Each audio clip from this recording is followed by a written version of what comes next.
claim. Je dis que je parle 8 langues et puis que j'ai étudié 3 autres langues, dont le sanskrit. Mais bon, ça, c'est une autre histoire.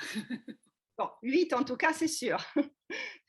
Alors, autre thème est celui de l'écriture féminine, bien sûr, considérée comme esthétique féminine et comme possibilité de rachat, de guérison pour la femme et pour l'humanité tout entière, victime encore aujourd'hui, nous le voyons, de sa propre arrogance.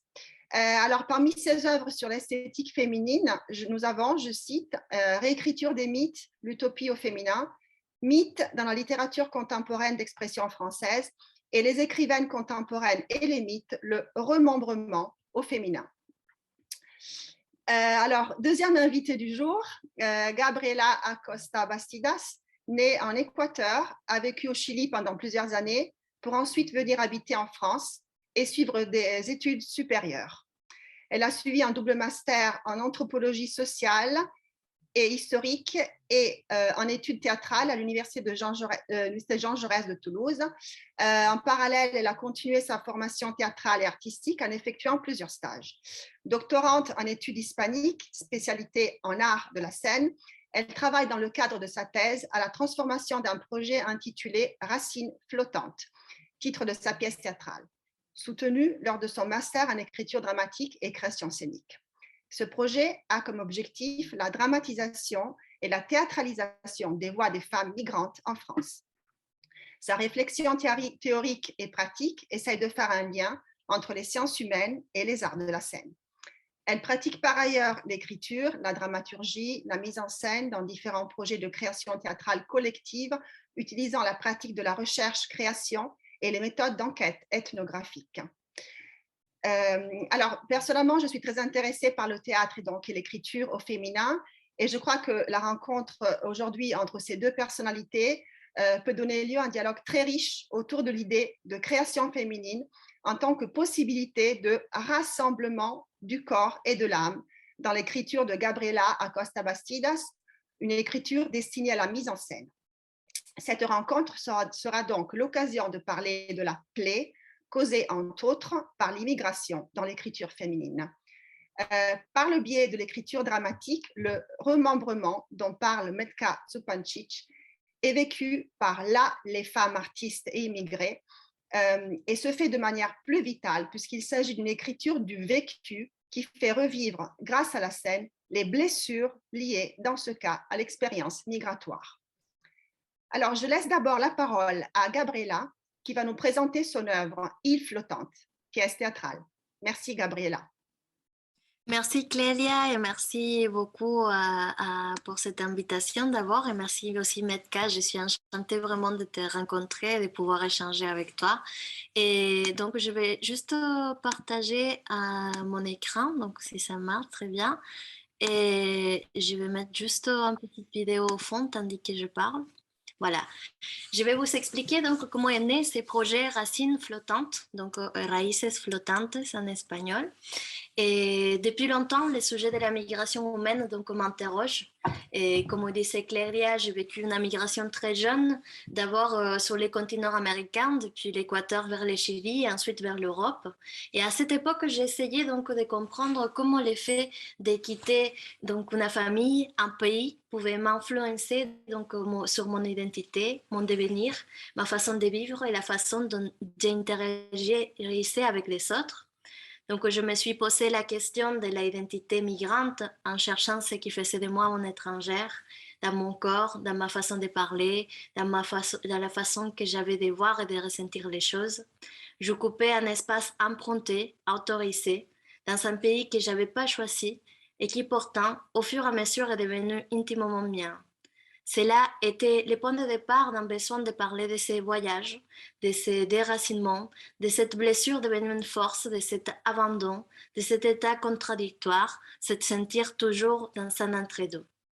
Donc ce sujet qui m'a passionné est devenu le moteur de la création artistique, mais aussi de ma réflexion scientifique autour notamment de la recherche-création. Et Racines flottantes est un projet donc de forme théâtrale que j'ai commencé en 2015 qui voulait parler de la migration à travers l'expérience vécue au moyen de l'intime, tout en laissant une ouverture pour que n'importe quelle personne ayant vécu l'expérience de déracinement puisse trouver quelque chose de familier, s'y reconnaître peut-être. Je voulais donc une écriture faite des éléments très quotidiens et à la fois onirique pour essayer de sortir de l'anonymat, donc les parcours de vie de ces personnes migrantes, souvent englouties par les médias et par la masse. Je m'interrogeais également sur les racines, fréquemment présentées dans les récits sur les migrations. Que veut dire avoir ses racines quelque part? De quoi sont faites ces attachements à une terre? Où se trouvent les racines des migrantes quand elles partent? Et l'idée de parler de ses origines comme quelque chose de mobile s'est présentée à moi comme le point de départ d'une construction réelle, mais aussi imaginaire. Si je peux vous parler donc des racines flottantes 1, donc racines flottantes se compose de deux volets, racine flottante 1 qui est plus autobiographique et racine flottante 2 qui est plus tournée vers les récits des autres femmes en migration et de leurs paroles et de leur façon de se raconter, de raconter leur propre histoire. Donc dans racine flottante 1, et les structures, c'est une espèce de long poème aussi avec 3 tableaux. Les souvenirs, la nostalgie et les mots. Pardon, je vais juste regarder. Hop, ouais, c'est ça. Présenter ça. Voilà, la nostalgie, les souvenirs, la nostalgie et les mots.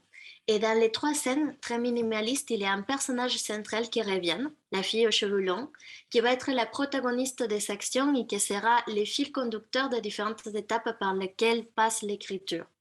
Ensuite, il y a encore des racines qui prennent vie dans un espace imaginaire et symbolique qui sert d'allégorie aussi des rapports de personnes migrantes envers ses origines. Ces origines donc interpellent, ce sont des origines qui réclament, qui interrogent et qui s'imposent à la protagoniste dans l'espace en bois et en ombre. Ces racines entretiennent avec elle un rapport donc contradictoire, à la fois refuge d'une mémoire de lointain et à la fois point de ressourcement, mais en même temps comme quelque chose qui nous échappe, qui parfois peut être étouffant dans les attentes d'une société, ce qui peut nous empêcher aussi d'avancer. Et dans cette dichotomie donc entre l'ici et les là-bas, se traduit corporellement dans une action d'attraction et répulsion entre la jeune fille et les racines. Donc, ces premiers tableaux des racines flottantes 1, plus autobiographiques, traitent du souvenir et traitent notamment la question de la mémoire dans l'immigration, une mémoire qui est fragmentée, constituée des bribes de souvenirs inachevés. Les souvenirs d'enfance viennent peupler l'imaginaire des paysages, des sons, des goûts, des sensations. Les sens sont les uniques moyens pour reconstituer une mémoire irrémédiablement perdue et constituée d'oubli. Et l'invocation de ces souvenirs aussi, c'est une stratégie pour ne pas oublier, et elle est moteur de l'écriture également. Dans les deuxièmes tableaux, la plus liée à la nostalgie, c'est plus les passages chorales. Donc, dans ces deuxièmes tableaux, l'imaginaire continue d'être très lié à la nature, plus comme un espace de possible que comme une référence symbolique. Donc, les racines prennent vie pour venir interloquer ces jeunes filles et dévoiler ce qui est enfoui dans ces actions, dans ces silences. Les descriptions sont brèves, comme une image, un flashback. Des questionnements se succèdent à la recherche d'une explication, d'un sens, ce qui peut rester dans les souvenirs. Et ensuite, le troisième tableau, donc le mot, et il y a un autre personnage qui apparaît, qui c'est donc la femme qui tisse les liens rouges de sa vie. Et dans les personnages de la jeune fille, c'est des doubles. Et devient cette femme qui ne questionne plus maintenant, mais qui peut donner du sens à ces mots, à ces paroles. Elle s'approprie donc le langage pour dire à sa manière, avec ses propres mots, pour regarder avec distance les souvenirs et la nostalgie et construire dans le présent leur propre signification. Le langage est réduit à des mots espacés par des tirets. Je crois que j'ai un petit exemple aussi comme ça. Et elle essaie de définir les mots terre, pas depuis la définition que donne un dictionnaire, mais depuis la définition qu'elle se construit avec tout ce qui constitue son là-bas. Excuse-moi, est-ce que tu présentes quelque chose là? Parce que moi, je ne vois rien. Je ne sais pas si les autres voient. Ah, On voit ton écran, mais on ne voit rien d'autre. c'est vrai?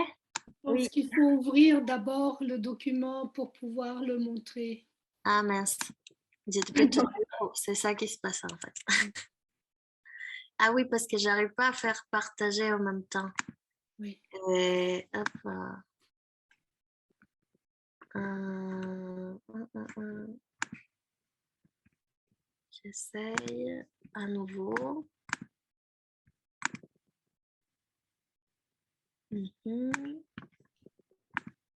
Vous me dites si vous voyez quelque chose. Voilà, ça y est. Ça y est? Oui, D'accord. Je ne peux pas ouvrir la présentation en grand, mais ici vous voyez, non? oui. Oui, super. Donc c'est ça, c'était juste les petites photos. Et je disais donc que le dernier tableau, mais je pense que Metka aussi il va en parler sur ça, c'est plus la définition donc de ces mots qui sont séparés par un tiret. Et plus c'est plus une recherche de ne pas donner l'essence de la Terre, partir d'une définition de la Terre, mais pas celle que donne le dictionnaire, mais sinon celle que les personnes construisent, que la propre personne construit depuis son imaginaire et son là-bas. Donc, je reviens aux photos. Et donc, dans cette pièce, Racine flottante 1, et les tableaux fonctionnent donc comme un ensemble qui se veut progressif, où le langage se réduit, mais l'essence et les ressources symboliques augmentent. Quelle est la notion de l'ici et de là-bas que chaque personnage construit? Il s'essaie de répondre à cette interrogation, et autant dévissé et fragmenté que les mots. Et pour la jeune fille, donc le personnage principal, il s'agit aussi d'une invocation, d'une mémoire et de construire une propre mémoire. Une écriture qui peut être fragmentée, qui parfois s'agit d'un paysage qui devient un cœur de racines pour finir dans son expression réduite aux mots et l'essence qu'on leur donne. Donc, ça, c'est Racine flottante 1. Et la deuxième partie de ce volet, Racine flottante 2, donc, dont nous voyons les images, c'est plus sur ça que je vous montre quelques petites photos. Et nous avons plus une vision des autres femmes de ces migrations. Donc, on a essayé de construire des images ensemble.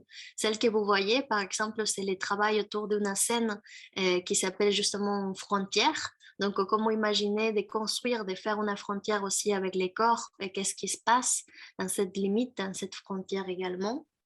Et ce travail, donc Racine flottante 2, est issu d'une création collective, d'une enquête de terrain ethnologique et d'un texte personnel ensuite devenu pièce de théâtre. Il s'agit ici de retracer donc un processus de travail, les parcours personnels, parfois intimes, liés à ces migrations. Donc, on a construit cette pièce à travers une écriture de plateau, ce qu'on appelle une écriture de plateau, c'est-à-dire l'expérimentation pratique dans l'espace avec les corps et des comédiennes, et aussi une superposition aussi des différents matériels d'écriture, de l'écriture créative, et également des aspects d'une enquête de terrain. Donc, je menais des entretiens auprès des autres femmes et dont certaines paroles sont incluses aussi également dans la pièce. Et dans ce sens, l'écriture a été pour moi un point d'arrivée plutôt qu'un point de départ. C'est-à-dire que traditionnellement, on part d'une pièce écrite pour proposer une mise en scène. Et dans mon cas, j'ai fait un peu l'inverse. J'ai fini pour constituer une pièce écrite à partir de tous ces éléments-là de recherche théâtrale, de recherche ethnographique, qui m'ont permis de constituer à la fin une pièce. Et c'était important pour moi donc de proposer une pluralité de voix dans les textes, car j'avais aussi une pluralité d'histoires de ces femmes. Et il était essentiel pour moi aussi d'inclure les documents recueillis dans ma recherche ethnographique. Je voulais donc, à travers le théâtre et l'écriture, relever de ces histoires ce qui était marquant, humain, sensible, sensoriel, et voir ce que cela pouvait m'apprendre du monde, de ces réalités de migration et des femmes actrices, et qui d'une manière ou d'une autre ont participé donc à l'écriture collective de cette œuvre.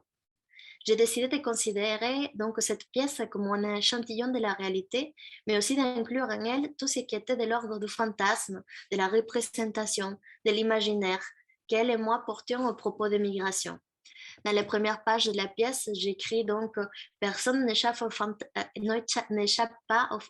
au fantasme sur la migration, voici les miens. J'assume donc ma subjectivité et sa vérité relative par une écriture au point de vue concret et situé, comme une source d'une réalité nouvelle, d'une mémoire personnelle et collective qui ne peut pas se restreindre au réel ni à la fiction. Donc, la poésie donne également au récit l'opportunité de dire plus que la réalité, la liberté d'entrer dans l'intime pour montrer la complexité de ces histoires, de complexifier ces paroles. Et l'hybridation de l'écriture est donc apparue comme une possibilité qui me permettait de questionner les représentations des femmes migrantes et de questionner l'espace scénique, la structure de l'écriture théâtrale, mais aussi la structure de la mise en scène qui demandait bien sûr des autres choix. Et je vois qu'elle est en file à une vitesse incroyable. Je voulais juste de vous parler de deux exemples, donc de l'histoire de Nora, de l'écriture de l'histoire de Nora. Je vais peut-être vous partager dans ce cas plus la pièce. Voilà, je vais préparer ça. Je prends le temps d'ouvrir, voilà. Hop. C'est ça, partager. Donc, si vous voyez ici, vous voyez l'état un peu de la pièce, donc avec cette première partie qui est plus en forme de poème, un vrai long poème, où j'ai écrit des petites didascalies qui sont des didascalies plutôt théâtrales, mais qui, les structures en soi ne correspondent pas à la structure classique d'un dialogue ou quelque chose comme ça. Et vous voyez que la deuxième partie, donc, que j'appelle l'enquête, et je mets déjà une synopsis et ça va plus dans son expérimentation, donc croisée avec cette structure théâtrale et cette interrogation aussi un peu ethnographique. Et les scènes, elles sont composées donc un peu de longues didascalies avec plus de rêves, des images très fortes et plus des autres qui sont plus des dialogues ou des reprises de mots, des reprises de témoignages en fait. Et notamment, je voulais vous montrer, et ça c'est trajectoire, langue. Et voilà, c'est l'histoire de Nora. Donc, elle est là. Celle des frontières. Bon, ça, c'est un autre poème. Donc, dans l'histoire de Nora, par exemple, que je n'arrive pas à trouver ici, mais dont je vais vous parler. Et l'idée, c'était de signifier, donc, de donner voix sur scène à des paroles mises en silence voulu, imposé, mais représentatif aussi de l'idée que nous avons de la parole des femmes migrantes, ou plutôt des représentations stigmatisantes, car elle n'est pas considérée socialement comme audible au public. Donc, les procédés théâtraux, comme le travail des cœurs et la mise en jeu des corps, peut accompagner la déclamation de cette parole et donne une impression de foule et de prise en charge aussi collective de la parole de cette femme migrante en particulier. Pourtant, Nora a exprimé ses paroles dans un cadre où l'anonymat était préservé. C'est un nom fictif aussi qui protège la personne qui a dit ses propos. Et ils sont porteurs donc d'une histoire individuelle lourde dont le texte suggère la clandestinité partiellement choisie. Les jeux d'écho présents dans cette scène mythifient les personnages et ses propos, inclus dans une mémoire collective, en provoquant la doute par rapport à ce qu'on entend. Ce qui est arrivé, ce qui est vraiment dit et dans un contexte donné, ou c'est quelque chose de plutôt imaginé. On a un peu un doute par rapport à ça. Et ensuite, donc celle-ci, cette scène, l'histoire du sang, donc que j'appelle l'Historia del Seno, est reprise aussi par des autres comédiennes. Et donc, les niveaux hiérarchiques de la réalité sont mis à mal car les espaces ne correspondent pas à des lieux où nous attendions à écouter ce genre de récits. Les gestes extrêmes, donc, il s'agit d'un témoignage sur une histoire d'une amputation des seins d'une personne qui va venir et donc amputer son sein. Et le geste extrême de l'amputation est mis en parallèle avec celui de la coupe des cheveux, non pas pour lui retirer sa gravité, mais pour lui donner une ouverture, une existence d'ici, qui a été difficile aussi de décider. Et cette histoire est rapportée pour une autre femme exilée comme une source de réflexion sur l'éloignement des logiques culturelles, introduite avec un exemple cru, donc avec ces concepts de la sanation aussi présentes dans les peuples autochtones en Amérique latine, c'est qui est connu aussi comme cosmovision, leur cosmovision du monde des peuples autochtones, où les codes culturels vont être ignorés ou inconnus, ou pris comme prétexte aussi d'un certain racisme ou d'une certaine marginalisation aussi de ces catégories de personnes. De même que dans l'immigration, parfois aussi ces indicateurs culturels peuvent justifier, entre guillemets, une non-intégration à la société d'accueil. Donc cette histoire elle est riche en sens parce qu'il y a ce sens aussi des logiques culturelles, mais il rapporte aussi une réalité et aussi parfois des marginalisations ou des discriminations des peuples autochtones dans les mêmes sociétés d'origine. Et voilà, c'était ces deux exemples que je voulais partager. Je vais finir parce que je vois que le temps passe rapidement. Et voilà, je voulais juste dans 5 minutes, je peux vous présenter les poèmes avec les vidéos. Et sinon, je laisse donc Metka continuer à parler. Merci beaucoup pour votre attention. Merci beaucoup, Gabriela, pour cette présentation.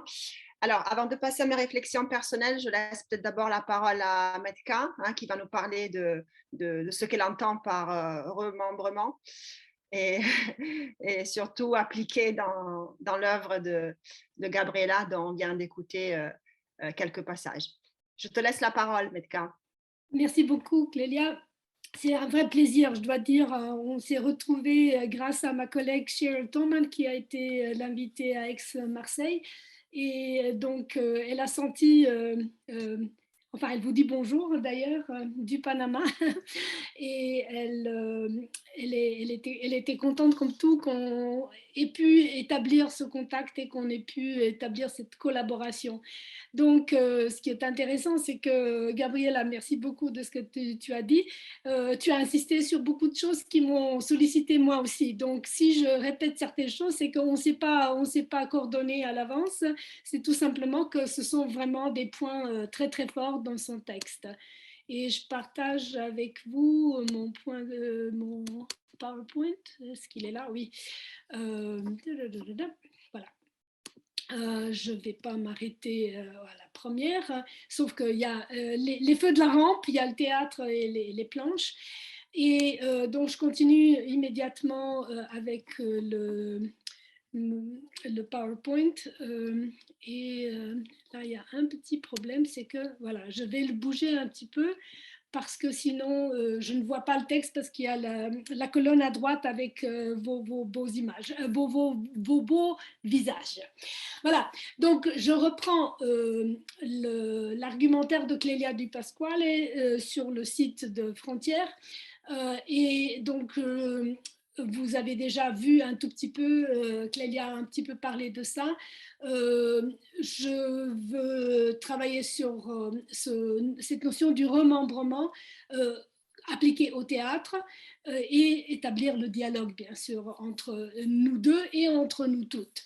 Je pense qu'on n'est que des femmes aujourd'hui, n'est-ce pas? Voilà.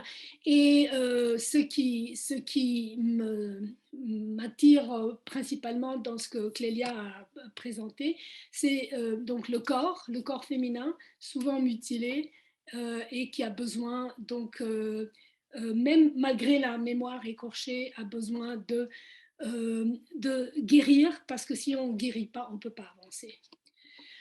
Voilà. J'espère... je ne sais pas, voilà, c'est bien.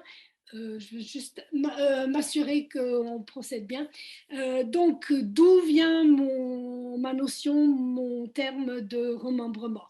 Il est issu de mes recherches sur le mythe d'Orphée, que j'ai commencé à cause de Claude Simon, à cause du roman Les Géorgiques, où il a justement Orphée tout le temps, et où il y a une femme qui sort Orphée des enfers au lieu de se faire sortir des enfers. Et donc c'est là qu'a commencé toute cette réflexion que je synthétise un petit peu aujourd'hui, juste pour qu'on soit un petit peu informé. Donc, dans le mythe d'Orphée traditionnel, je vous en donne un petit résumé. Il y a en fait 3 phases. Il y a quand Orphée perd Eurydice le jour de leurs noces, il descend dans les enfers, c'est la catabase. La deuxième phase, c'est l'anabase, quand il remonte à la surface en espérant pouvoir sauver, enfin ramener Eurydice à la lumière du jour, et c'est un échec. Et la troisième phase, c'est sparagmos, c'est le déchirement, le démembrement. Et ce sont les ménades, donc les femmes qui tuent le poète, en fait. Et c'est là que ça devient, à mon avis, intéressant du point de l'histoire des mentalités. Et je pose la question, qu'est-ce que ça signifie dans l'Antiquité si les ménades sont celle qui tue le poète, la force créatrice masculine. Bah déjà, ce poète, il s'est détaché des femmes dans son deuil pour la femme qu'il n'a pas pu ramener. Donc, la femme peut exister dans le cœur du poète en tant qu'invisible, mais elle ne peut pas être corporelle. Et celles qui sont dans le corps, elles vont châtier le poète. Et c'est tout un domaine qu'il faudrait vraiment retravailler. Et là, je vois, enfin, on a récemment travaillé avec Brigitte Lejuez, avec Camilla qui est là présente, sur un projet de l'invisibilisation du corps. Je vais vous le montrer après. Donc, le mythe au féminin et l'invisibilisation du corps. Et j'ai travaillé sur le mythe de Méduse et j'ai découvert à peu près les mêmes prolégomènes, les mêmes problèmes de l'attitude grecque à l'égard des femmes. Donc, ce que j'ai mis là, vous pouvez le lire peut-être. Donc, il y a un très, très long chemin pour les femmes à travers tous ces siècles, les millénaires, pour obtenir que la situation change, que les modèles de pensée ne soient plus les mêmes. Voilà, ce que moi j'ai un petit peu concocté, si vous voulez, quand je me suis posé la question de ce nouveau rôle des femmes dans la tradition poétique, c'est-à-dire poéine dans le sens de créer la littérature. J'étais très, très intéressée par cette dernière étape dans le mythe orphique où la tête d'Orphée flotte sur les eaux, sur la mer, et chante, continue à chanter, et qui échoue finalement sur l'île de Lesbos. Et dans ma perception des choses, j'appelle ça la quatrième phase de l'orphisme, et qui reste encore à développer et à approfondir par nous toutes, si vous le voulez, c'est que les femmes indépendantes qui ne tombent pas sous le règne quelque part de la phallocratie athénienne sont capables de s'affirmer par la poésie sur Lesbos et quelles que soient les autres dimensions de leur cohabitation. Mais il y a une sororité là, il y a un remembrement qui s'est fait là aussi. Donc c'est de là que je suis partie pour cette notion qui m'intéresse et que je retrouve dans beaucoup, beaucoup de textes de femmes contemporaines. Voilà. Le remembrement ainsi est le renversement du terme démembrement, de ce processus du démembrement qui, enfin une parenthèse qui s'impose peut-être, le démembrement est inscrit dans la manière dont on écrit dans l'Occident. C'est que la langue, d'après Julia Kristeva, il y a beaucoup travaillé, elle est devenue la composition donc des petites unités qui sont les lettres ou les sons. Et donc on a déjà démembré la langue. Et comment la remembrer, c'est une autre question. Donc ça, c'est juste une parenthèse parce que je trouve ça absolument fascinant d'ailleurs. Et donc là, je vous ai déjà dit, la voix orphique est héritée par les femmes sur l'île de Lesbos. Et donc, ayant vécu pendant très très longtemps aux États-Unis, au Canada, je suis bien sûr très sensible à la possibilité de ce rememberment en anglais, la mémoire, les membres, et c'est de là que vient donc ce terme. Mais ce qui est important, c'est que donc je vous donne aussi la citation de mon livre que Clélia a mis en valeur dans son descriptif de ce projet. Et donc à regarder en arrière, le livre a été publié en 2013, donc ça fera 9 ans. Je vois que enfin, heureusement peut-être, j'étais un petit peu, enfin, j'étais un petit peu courageuse à mettre tous ces éléments dans ce que j'ai défini comme remembrement, mais je le vois de plus en plus dans la littérature des femmes, toutes ces blessures, tout ce besoin profond de soigner par les mots, par l'empathie que les mots peuvent porter quand ils viennent du cœur en fait. Euh, voilà, ce qui vient encore de mon livre, c'est cette association entre rassemblement et le remembrement que Clélia a déjà évoqué. Je voulais juste signaler que le mythe que j'ai trouvé pendant toutes ces années de travail, c'est souvent celui d'une nouvelle Eurydice qui remonte des enfers toute seule et qui dit ne pas vouloir absolument plus vouloir se fier au rôle sauveur de l'homme.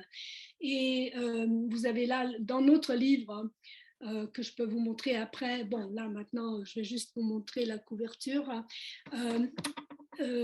dans ce livre, il y a la collègue qui a pris mon poste en Alabama, Gina Stam, qui a écrit sur Monique Wittig, justement de ces femmes et d'un nouveau rôle que peut jouer Orphée et une nouvelle Eurydice.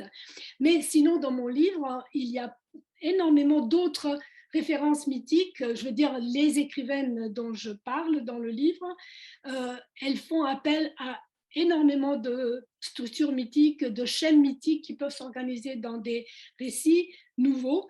Et c'est comme ça que fonctionne notre regard sur la mythocritique. On regarde ce qui est là à la base et comment cela s'organise ensuite dans des nouvelles formes.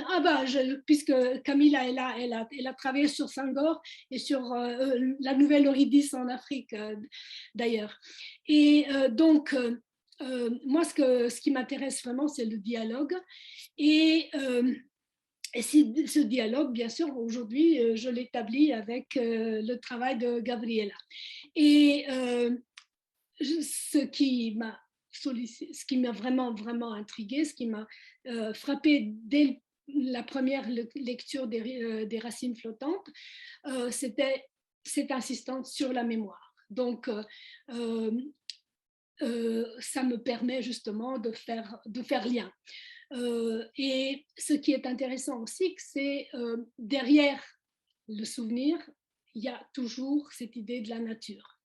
Le corps, la nature et les femmes, donc les éléments qui nous concernent.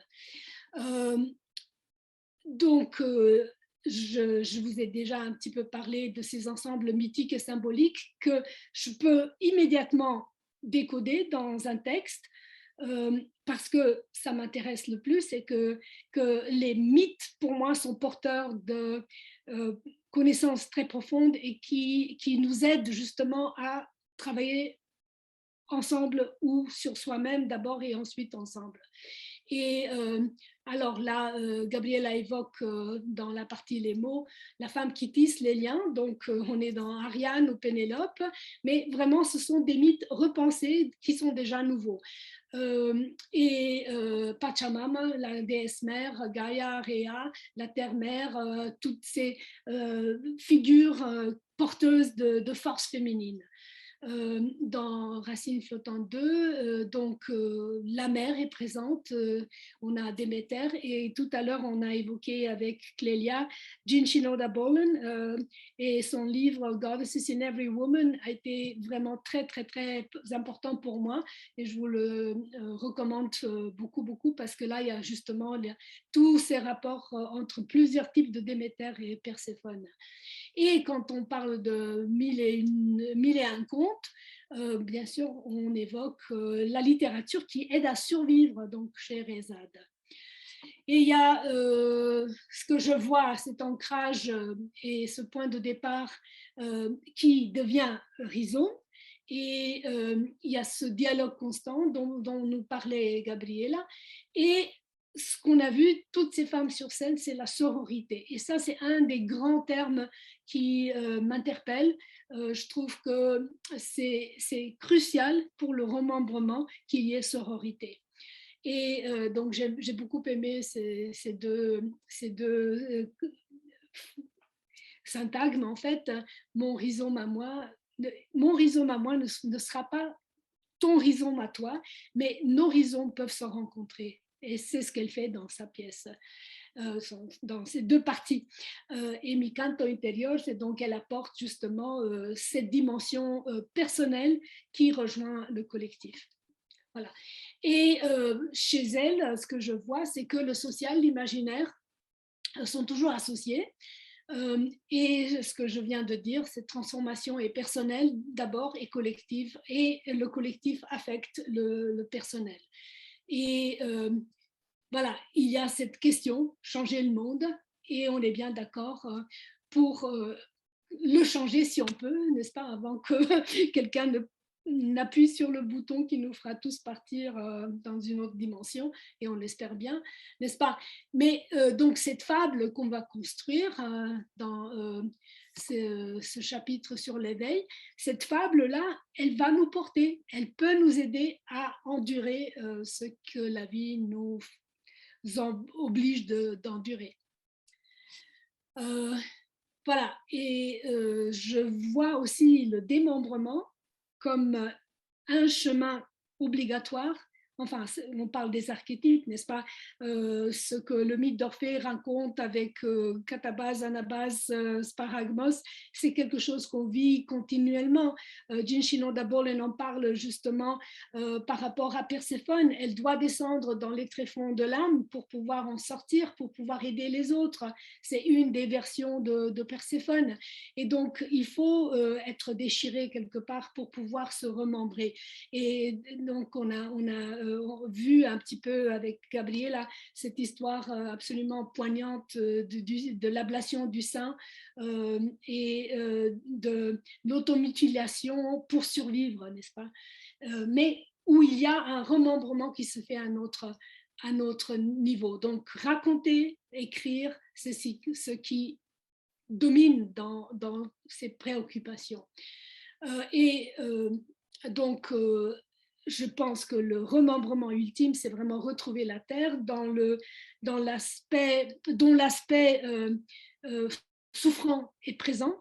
On sait très très bien, malgré toutes ces tentatives de ramener le discours uniquement à la politique, que c'est l'écologie qui devrait être prise en considération la première, le contact avec la terre, le besoin de toucher quelque chose, de se connecter. Enfin, on a discuté récemment de l'éthique après la période de Covid, et ma collègue Tamara Dietrich, qui est professeure de bouddhisme, elle dit, mais on est tous faits de la même matière, on est tous faits de la même terre, et même des astres, si on veut. On ne sait pas d'où on vient.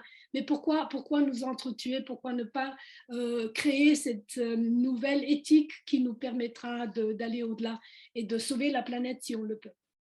Et voilà mes dernières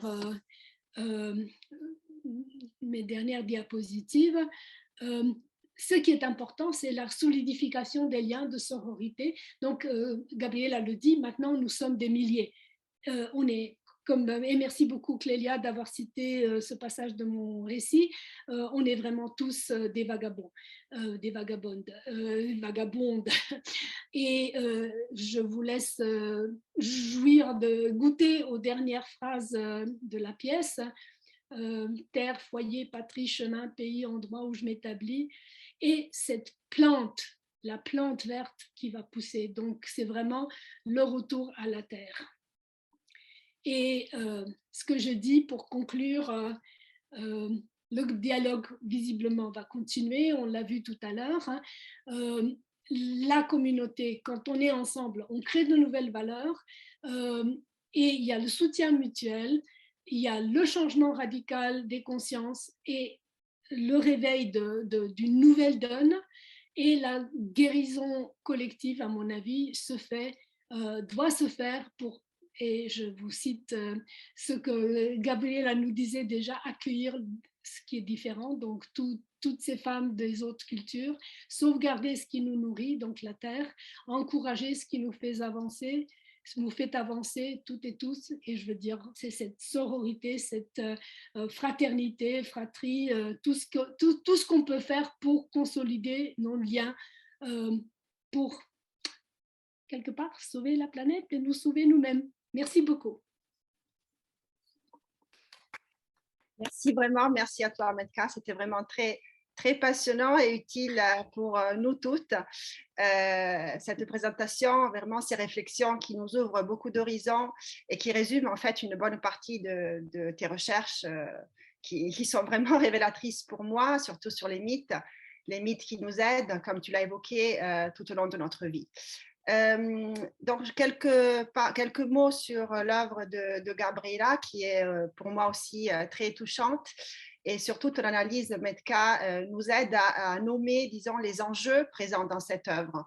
Des enjeux que je dirais presque cosmiques. Hein, l'image de ces racines flottantes, qui est aussi le titre de l'œuvre, qui nous ouvre, elle aussi, plusieurs horizons. Donc, d'abord, celui, nous l'avons évoqué, des origines de la plante verte, lié donc à cette idée d'un chez-moi multiple, cosmique, d'un monde encore beau, où les frontières n'existeraient pas, hein, où le chez-moi est le lieu où on se sent à l'aise et non pas forcément le lieu d'origine.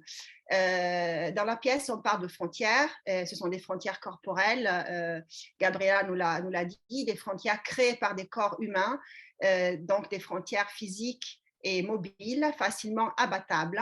Et ces frontières révèlent notre appartenance rhizomatique à une mémoire collective d'archétypes communs qui produirait plus d'empathie à travers l'amour dont parle Hélène Cixous, dont nous allons parler peut-être un peu plus tard, dans cette jonction des différences et des dimensions variées de nos existences.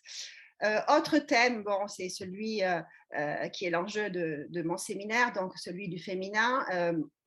À travers la description de ces femmes migrantes, Gabriela, tu nous révèles plusieurs archétypes féminins. Bon, je ne veux pas répéter ce qu'a dit Metka, mais dans Ariane, la femme qui tisse les liens, la déesse mère Pachamama, Perséphone, l'innocente, etc. Et à ce propos, je voulais citer une œuvre dont je parlais tout à l'heure avec Metka, de Maureen Murdoch, une psychothérapeute jungienne, dans son livre qui s'appelle Le voyage de l'héroïne, qui est une version centrée sur la femme du modèle du voyage du héros de Campbell. Elle a estimé que l'ouvrage de Campbell, largement étudié et commenté, n'englobait pas entièrement le voyage d'une protagoniste féminine, et elle a déclaré que le voyage de l'héroïne est la guérison des blessures du féminin qui existe au plus profond d'elle et de la culture. Donc, je cite, « Le voyage féminin consiste à descendre profondément dans l'âme, à guérir, à se réapproprier, tandis que le voyage masculin est de haut en bas, vers l'esprit. » C'est très intéressant parce que c'est ce que tu disais à propos d'Orphée, hein, d'Orphée qui descend aux enfers et qui remonte. Et l'héroïne, elle remonte, elle remembre, comme tu disais justement. Alors, dans ton œuvre, Gabriela, tu décris la migration comme un voyage pour sortir de la souffrance. Et par ce voyage physique et psychique, la blessure devient une force qui se manifeste à travers l'écriture et qui peut être résumée dans l'interrogation qui sonne plutôt comme une déclaration de sororité. Tu penses qu'on aime différemment quand on migre et quand on est femme? Nous avons déjà la réponse, en fait. Et le troisième point, c'est la reprise un peu des considérations initiales et peut, elle aussi, se résumer dans des propos qu'on trouve dans le texte de Gabriela où la protagoniste dit « Si tu imaginais une pièce de théâtre sur la migration, elle serait comment ?» Donc, la réponse, on la trouve dans la réalisation même du texte Racines flottantes.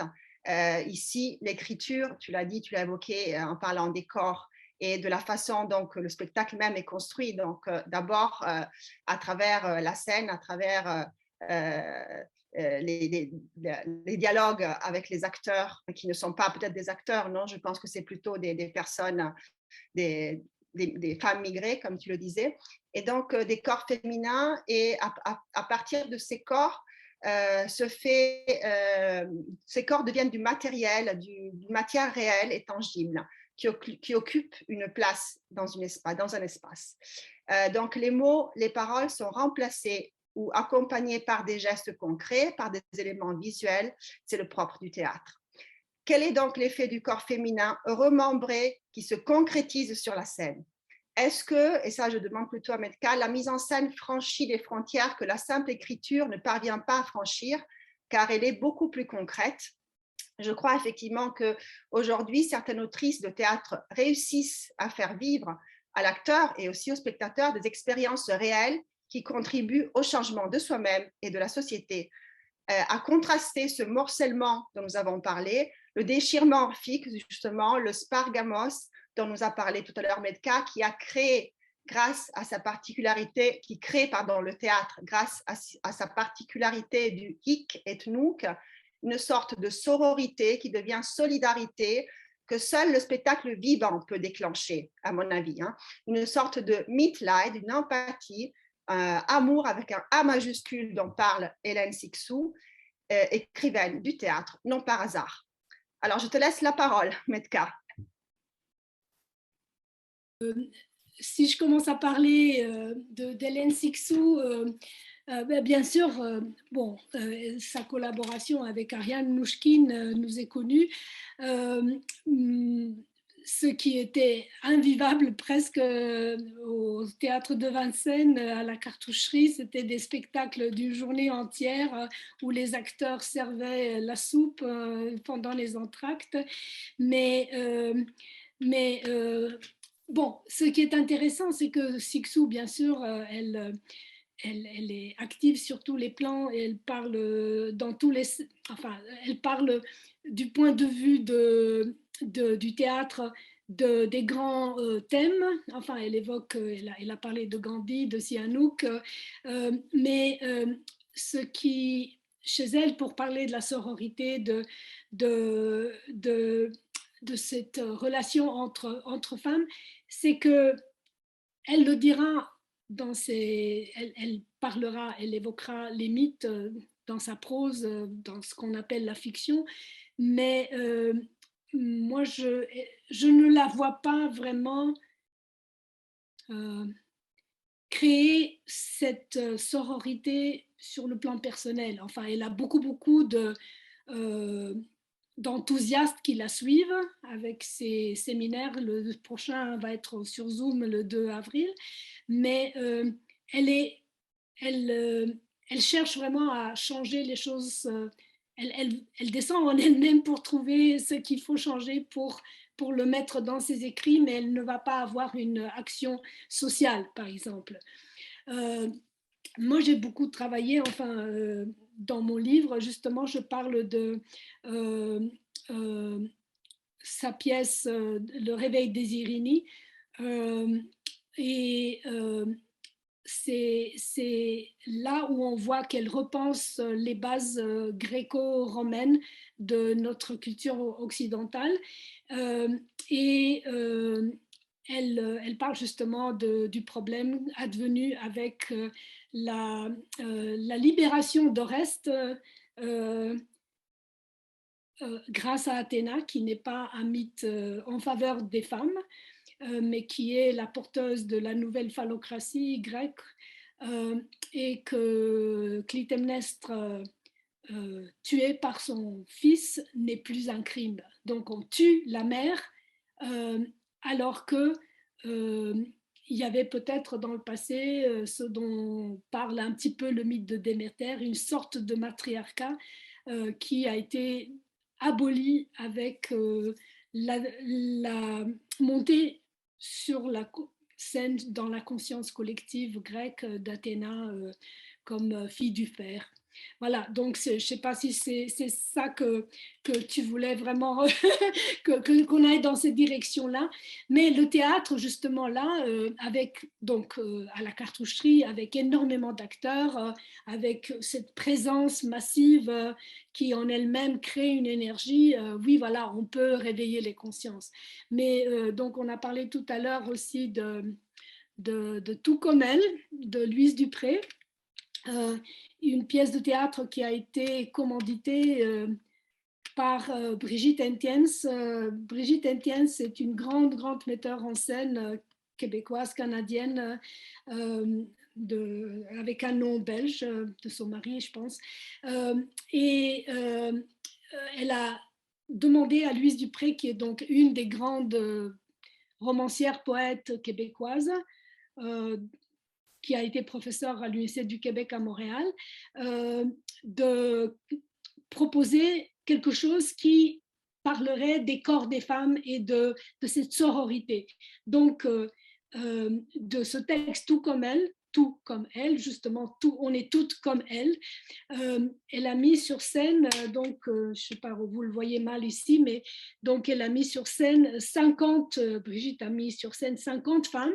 La plus jeune avait 27 ans, parce que des femmes plus jeunes ne sortent pas encore du conservatoire, et donc c'est l'âge où elles commencent leur carrière, et la plus âgée avait 80 ans.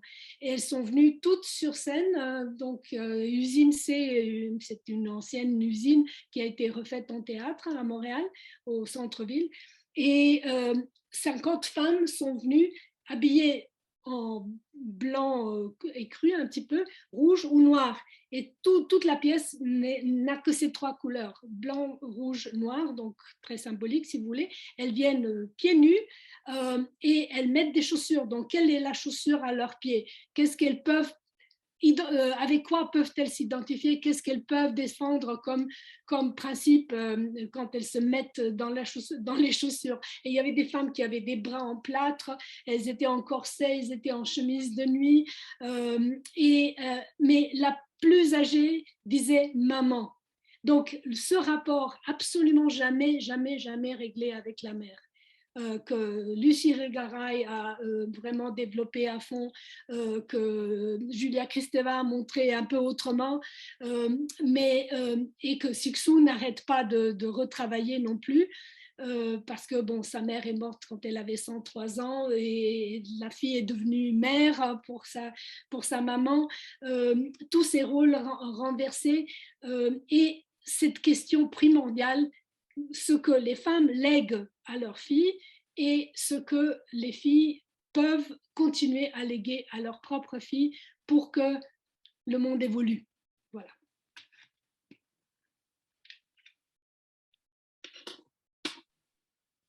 Merci beaucoup. Je ne sais pas si on aura la possibilité de revoir ce spectacle, j'imagine que non. Le spectacle a été fait en français à Montréal, il a été fait en anglais à Toronto, et ce qui est très intéressant, c'est que, et c'était Brigitte Entiens qui l'a dirigé, mais ce qui est intéressant, c'est qu'elle a insisté, comme Gabriela, sur cette multiculturalité. Elle avait vraiment choisi des actrices de toutes les cultures à Toronto. À Montréal, c'était plus les Québécoises avec certaines filles noires, certaines immigrées, mais à Toronto, c'était encore plus prégnant et prenant. Mais okay. Il se peut que quelqu'un reprenne la pièce, oui. Et le livre en soi est très beau, c'est un petit peu derrière le texte, il y a Louise, la mère de Camille Claudel, qui a détruit sa fille. Donc, il y a énormément de choses là-dedans. Surtout sur la relation mère-fille. Donc voilà, absolument. Oui. Ouais. Ok. Très bien, merci, Metka. Je ne sais pas si nous avons peut-être encore un peu de temps. Gabriela, tu voulais nous montrer quelque chose?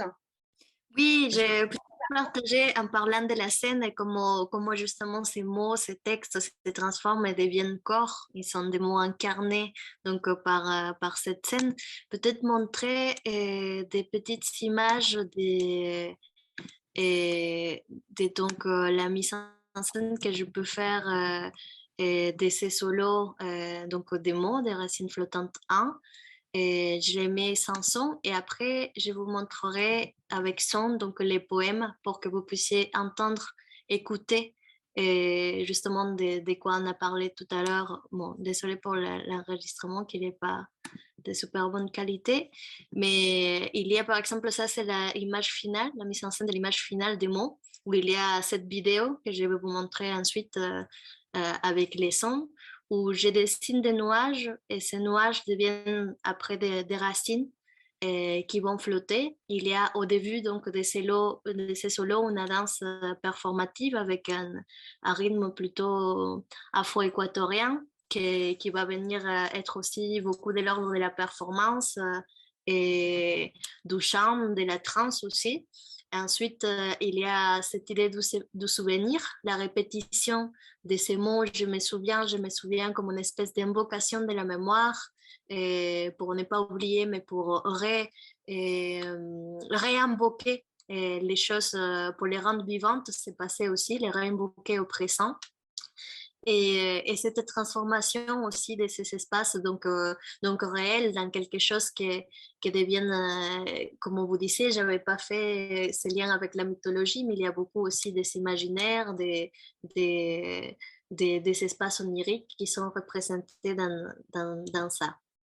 Donc là, vous voyez un peu de cette mise en scène qui va finir donc avec ces traits, ces nuages qui deviennent... Attends, je sais pas, je t'interromps. Est-ce que les autres voient? Parce que moi, je vois tout blanc.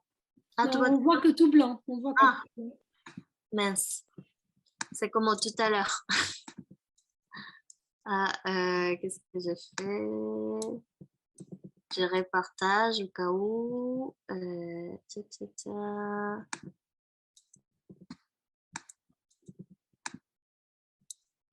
Donc, hop. Là, vous voyez? On voit ton écran, on voit tous les fichiers. Mais il faudrait que tu l'ouvres, que tu démarres et puis après que tu partages. Ah, d'accord. Ok. Attendez. J'essaie de faire la manipulation. Donc, d'abord ça. Je le fais tourner et ensuite. Ah oui, ça doit marcher maintenant. Je pense. Là, c'est bon? Oui, voilà, c'est ça. Donc, tout ce que je disais, mais avec les images. Voilà, donc il y a d'abord donc au début quelque chose de la danse. Je fais plutôt ce passage avec une performance avec des lots, avec une danse avec des lots aussi, avec ces éléments qui reviennent, comme tu disais, de la nature, l'eau, la terre.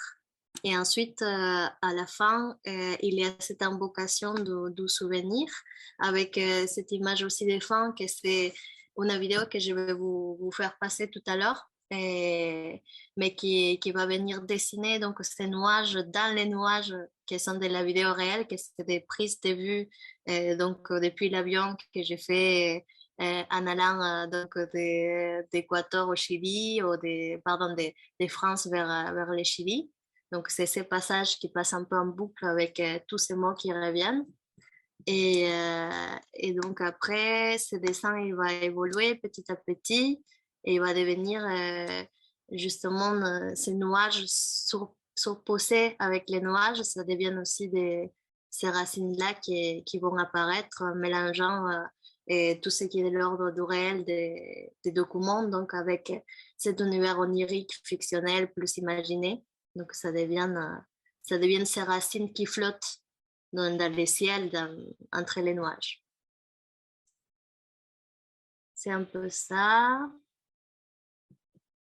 Voilà, je vous laisse juste regarder ces gestes. Très bien.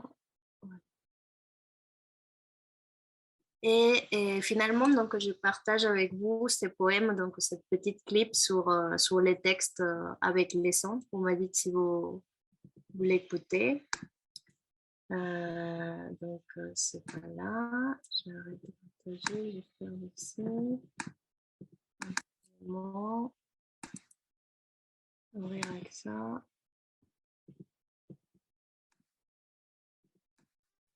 Là.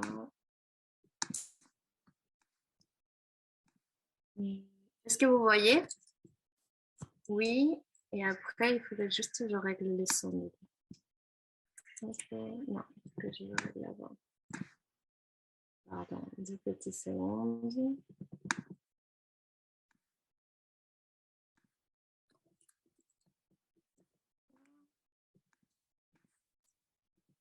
Patrie. Voilà, c'est ça. J'ai trouvé les sons, on va arriver. Hop.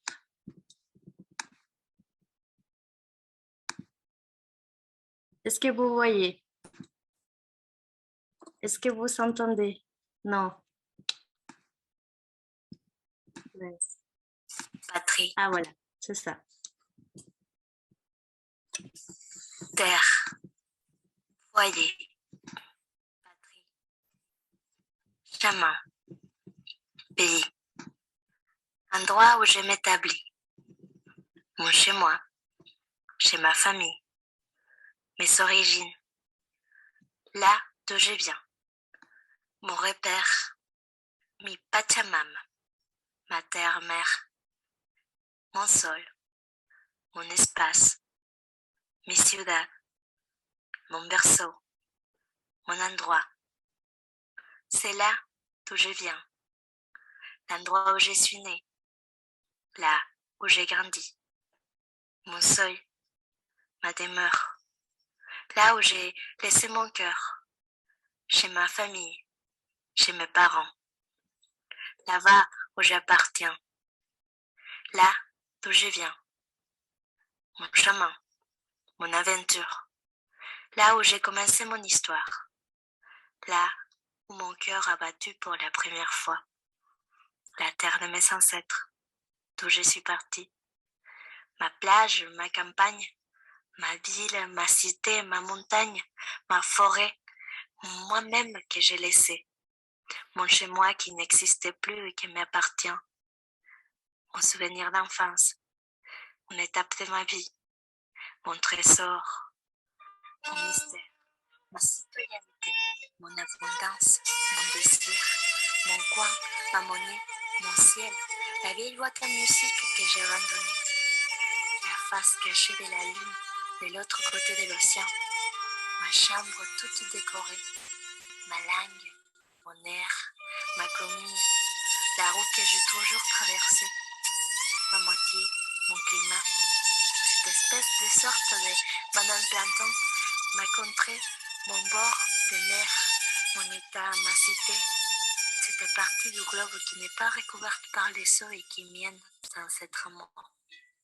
Mon continent, ma nourriture, mon abri, mon mal au cœur de mois d'avril, mon cousin pervers, mon étymologie, ma foi, mon embryon, mon feu, mon embryon, ma dérivation, mon terrain de basket, là où j'ai appris à être discrète, mes patins à roulettes, les tremblements de terre où je me suis cachée, mon amorce, mon canton, mon oncle, ma maison, mon balise, mon point de départ, mon point de repère, là-bas où habite ma mère, mon incommodité, mon inconformité, là où j'ai jamais avais goûté l'été, mon Noël sans neige, mes fêtes de fin d'année, les animaux que j'ai perdus et que j'ai jamais revus, ma tristesse de petite fille, mes mises, un conte et plus. Mon regard qu'un bois, mes délires des stars, mes fleurs découpées, tout drap. Mon bus à l'école, ma grand-mère, mon pommier, les chiens qu'elle assassinait, les crépuscules, mes couches de soleil, ma griffe, mon rhizome à moi, mes racines qu'aujourd'hui ne font que flotter. Mon champ intérieur, mes espaces habités, mes espoirs, mes rêves, ma traversée.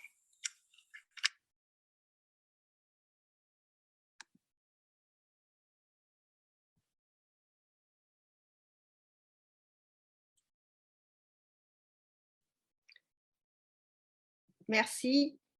Merci. Attends, je vois plus rien, j'ai un petit souci là. Bon, en tout cas, vous m'entendez? Oui, oui, ça va. D'accord. Ok, alors je ne sais pas, on voyait une image fixe, hein. Je crois que c'était une image en mouvement qu'il fallait voir. Je ne sais pas si c'est un problème de connexion. On entendait bien, mais on ne voyait pas les images. Oui, à la fin, c'est en fait une suite de photographies des familles. Voilà, c'est ça. C'est des Malheureusement. photographies des familles, ça finit avec des portraits, un peu d'autoportraits, et à la fin avec cette image, que ça devient dessin. On passe de la réalité aux photos et ensuite au dessin. avec un jeu un peu des registres. Voilà. Merci. Merci beaucoup, Gabriela. Alors, nous sommes tout à fait dans les temps, n'est-ce pas, Laetitia? Très bien. Oui, oui, Alors, oui. je pense que nous pouvons laisser la parole à tous ceux qui veulent poser des questions dans le chat ou de vive voix. Et on vous écoute. J'aurais une petite question, c'est plutôt pratique que de curiosité pour Gabriela. Étant doctorante comme nous, je me demandais quelle était la façon vraiment concrète dont tu as pu en fait mettre en place ton projet de représentation théâtrale. Et c'est vrai que parfois on n'a pas les moyens ou on ne sait pas trop à quelles institutions s'adresser. Donc en fait, ton projet est vraiment passionnant. Et c'est encore plus passionnant parce que je trouve que tu es arrivé à le mettre en place avec tes propres moyens. Ou, voilà, j'aimerais un peu que tu nous parles un petit peu de ça, vraiment concrètement. Oui, c'est vrai que c'est une réalité qu'on a, qu'on fait face à ce genre de choses. Mais d'ailleurs, je remercie l'espace de ces séminaires parce que c'est vrai que déjà l'écriture des femmes, et surtout l'écriture des femmes donc, qui écrivent dans une langue qui n'est pas la sienne, donc c'est pas évident, c'est toujours très marginalisé et très peu justement écouté, entendu, visibilisé. Donc pour moi, c'est un grand honneur et un plaisir de voir aussi cette pièce, que c'est la première pièce que j'ai écrite, analysée pour Metka, pour Clélia, et qui retiennent cette attention. Et quant à l'organisation donc matérielle, c'est vrai que j'ai fait donc un doctorat autour de cette pratique de la recherche-création. Donc la grande partie de ma recherche est le fait de pouvoir continuer à créer et faire de la scène. Et après, je le fais dans des conditions un peu difficiles, j'imagine, comme un peu tout le monde, parce qu'il faut s'organiser pas seulement avec le partage des temps, donc sur ce que tu produis théoriquement, mais ce que tu peux continuer à faire de façon scénique, mais aussi avec les très peu de ressources aussi qu'on a à niveau de la production. Donc, ces expérimentations, ces mises en scène ont été faites vraiment avec un peu les strict minimum à niveau financier, à niveau des ressources un peu techniques, donc avec ce que chacune a apporté, et avec l'espace qu'on a vu. Il y a des salles un peu à l'université, mais aussi ailleurs qui peuvent un peu accueillir ces initiatives. Mais c'est vrai qu'à niveau de la production, il faut les demandes des subventions pour certaines choses, pour mener des projets qui sont à moitié au niveau de la recherche, mais qui ne sont pas totalement professionnels non plus au niveau du théâtre, au niveau de l'art. C'est très compliqué. Ça se fait dans des conditions très compliquées et beaucoup, ils n'arrivent pas jusqu'au bout d'une production théâtrale, d'une création. Donc, moi, c'est des propositions. Ce n'est pas encore une œuvre en soi et que je pourrais faire tourner un jour. Pour le moment, c'est pas ça. Mais j'espère que dans un avenir, je pourrai quand même continuer à écrire et à créer, que c'est ce qui me passionne, qui me plaît. Et aussi, enfin, les gens, les femmes avec qui tu as travaillé, enfin, c'est aussi j'imagine, des femmes qui se sont engagées dans ce projet de manière tout à fait volontaire. Oui, donc, ça. il y a aussi ce côté, et le côté aussi de vouloir un peu défier, on va dire, ces conditions un peu difficiles. Ça me paraît remarquable. Donc, vraiment, merci beaucoup. C'est très, très intéressant. Oui, en tout cas, on se pose la question justement si c'est des témoignages qui peuvent avoir lieu au théâtre. Tu parlais, Metka, tout à l'heure de cette pièce avec 50 femmes, vraiment une grande production. Je trouve ça aussi incroyable pouvoir le faire et tout ça. Mais c'est vrai qu'il faut des fois passer par les parcours un peu aussi traditionnels des subventions et ça c'est très difficile par exemple avec les réalités des femmes avec lesquelles je travaille par exemple. C'est compliqué.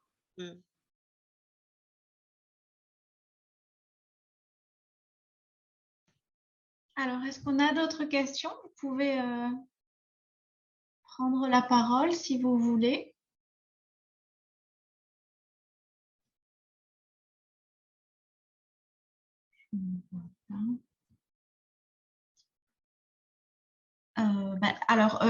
Donc j'y vais. Donc merci infiniment Metka et Gabriela. Alors peut-être une question d'abord pour Gabriela. Donc vous avez parlé évidemment le rhizome, la question des racines dans votre travail. Est-ce que le travail d'Édouard Glissant a été important pour vous?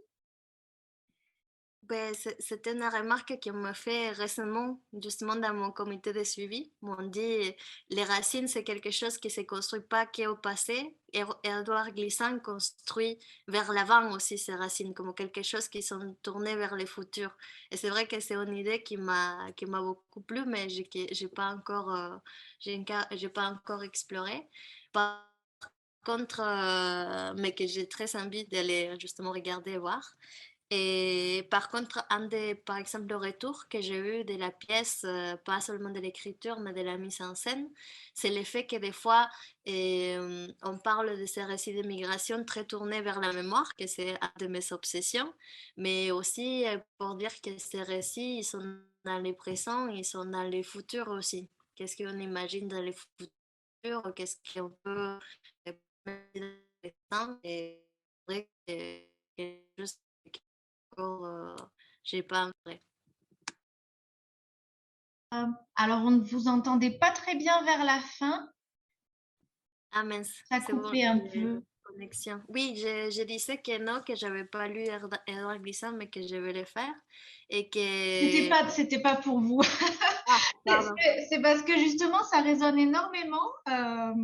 Donc, c'est très beau en même temps de ne pas avoir lu un auteur et de se retrouver à une époque différente et d'avoir cette sensibilité. Enfin, c'est très touchant et merci. Merci. Et je pense que la dernière partie que je disais, c'était qu'un des retours qu'on m'avait fait dans la mise en scène et les textes, c'est qu'on évoquait beaucoup la mémoire du passé, mais peu les présents et les futurs, et que dans l'immigration, il y a aussi cette histoire du futur, d'imaginer un futur et de vivre un présent, qui aussi, peut-être, il vaudrait la peine d'explorer aussi comme propos.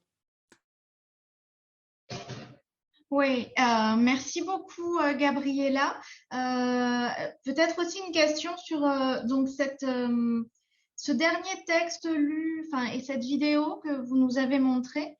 Est-ce que ce texte est disponible quelque part pour voilà, le lire? Oui, il est publié. En fait, ils ont fait une D'accord, publication sur les nouvelles scènes du midi, donc sur les POUM, je vais le trouver. Il est dans une compilation qui s'appelle Frontières, donc de les presse universitaires de midi. Et je vais mettre les liens d'accord. dans la conversation. Merci. Je vous en prie, merci.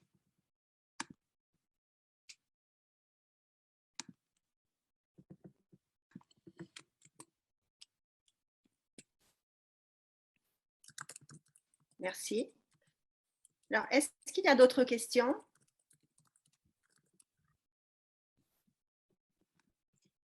Moi, je voulais poser une question à Netka. Tu as parlé des mythes et des mythes du coup classiques. Et je me disais quelles sont les réinventions du mythe actuel, par exemple, dans quel espace tu trouves ces réinventions ou sur quelle forme tu les trouves? Ou qu'est-ce que ça veut dire dans l'écriture, justement, réinventer les mythes, le réactualiser, le donner à notre forme?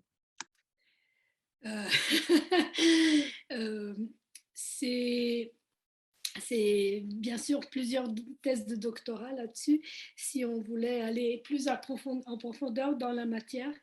C'est que je pourrais, par exemple, prendre qu'est-ce que j'essaie de chercher dans les travaux que j'ai lus récemment comment procéder.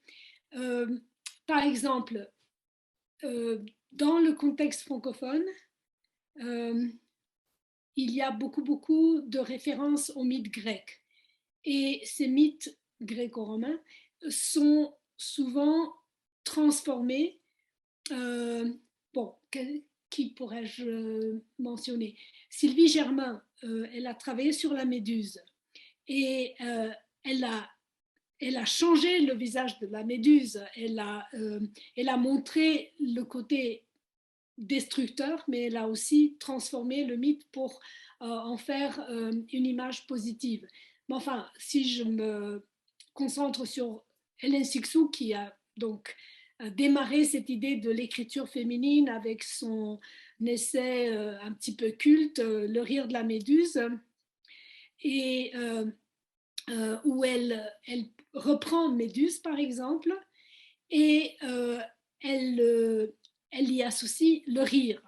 Et c'est ça qui constitue le changement radical dans la perception du mythe, même si de prime abord on a l'impression que ce n'est pas grand-chose et pourquoi on n'y pensait même pas au début quand elle a lancé ses idées.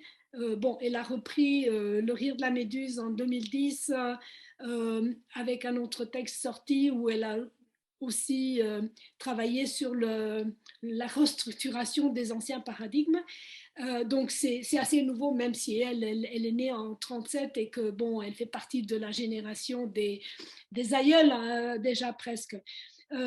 Et Martine Montard Noir est là, qui a travaillé sur Hélène Cixous aussi beaucoup. Elle pourra rajouter quelque chose elle aussi. Mais enfin, ce que je vois, c'est que quand on associe Méduse qui, dans la tradition grecque, pétrifie quiconque la regarde, c'est-à-dire surtout les hommes, surtout donc qu'elle castre les hommes, et que Cixous y amène le rire et qu'elle suggère aux femmes d'écrire par leur corps, d'utiliser le corps comme source de leur expression artistique. Le rire est là dans un autre contexte. Et bon, moi, j'ai travaillé un peu là-dessus. Donc, il y a Vladimir Prop, donc le grand ethnologue sémioticien formaliste russe, qui a parlé dans un essai d'une princesse qui ne rit pas. La princesse Nesmeyana, donc en russe, celle qui ne rit pas. Et c'est donc le rire, parce que le rire est quelque chose qui est interdit dans certains contextes et surtout le rire n'existe pas dans l'au-delà. Donc pour être vivante, les femmes doivent rire. Et donc quand les fées qui se penchent sur le berceau du bébé sont là pour rire, c'est qu'elles donnent l'envie de vivre à l'enfant.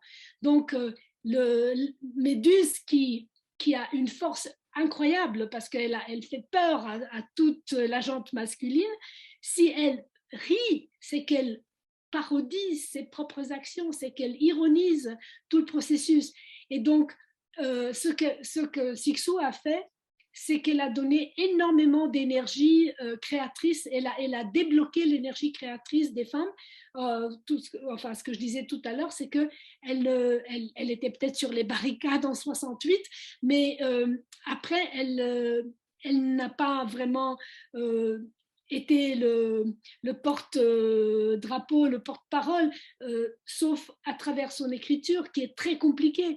Mais déjà avec cet essai qui, d'après elle, n'est pas le manifeste du féminisme des années 70, mais qu'il est devenu, elle a ouvert les portes pour que les femmes puissent se donner le droit d'être dans leur corps, de créer leur imaginaire. Donc, on revient à ce que tu disais, le futur.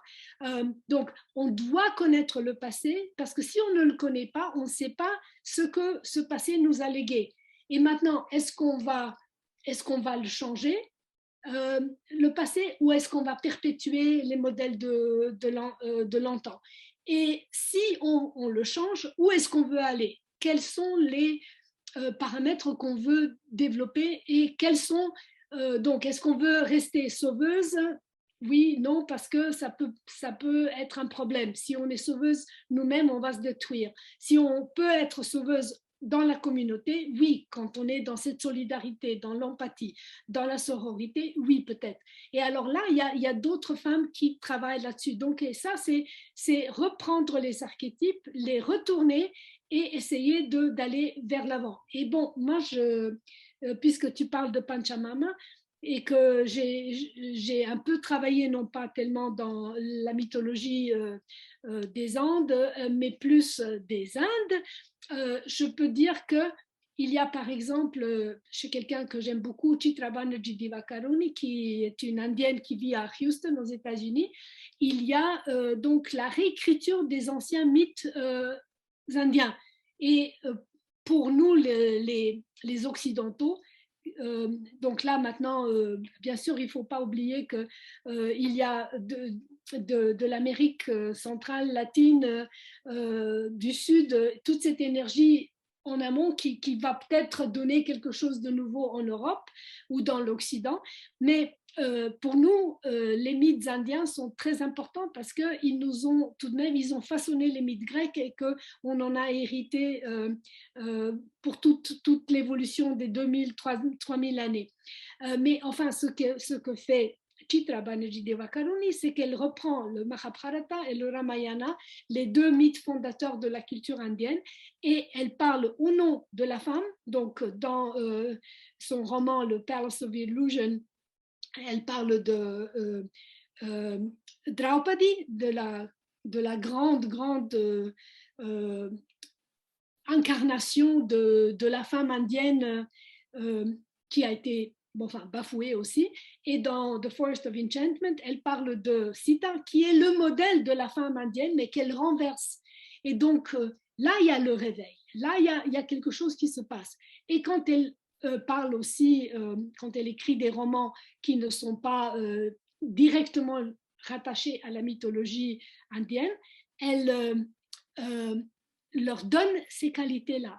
Elle prend dans le passé ce qui peut donner de la force aux personnages féminins et qui s'appuie sur la tradition pour progresser, pour créer de nouveaux modèles. Et donc, moi, je serais fascinée de voir, il y a certainement des mythes dans ta culture qui peuvent donner des idées pour construire un autre avenir pour nous toutes. Hein.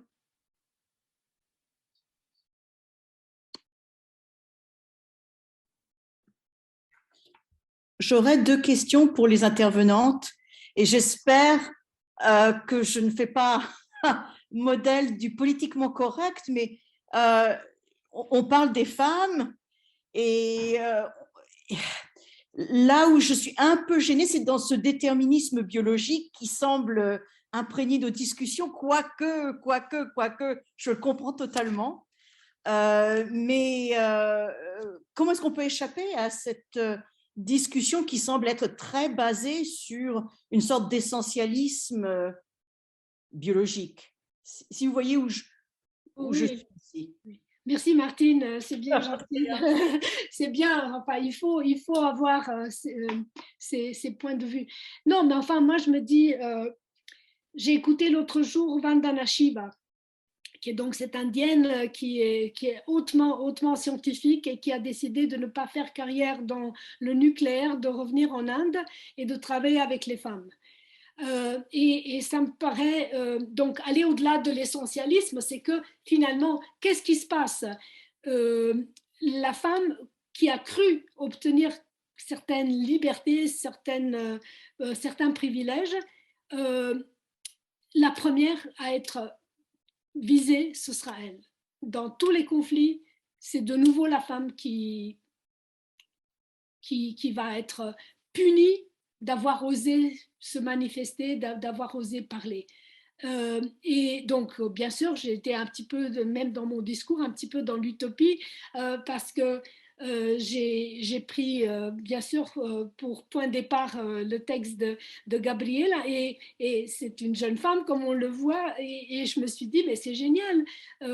Elle a déjà une vision. Donc, Gabriela, tu te diras si tu es d'accord ou non, mais tu parlais du passé, enfin, qu'on te reprochait d'être trop orienté vers le passé, mais tu as une vision de l'avenir, tu as cette force, cette communauté.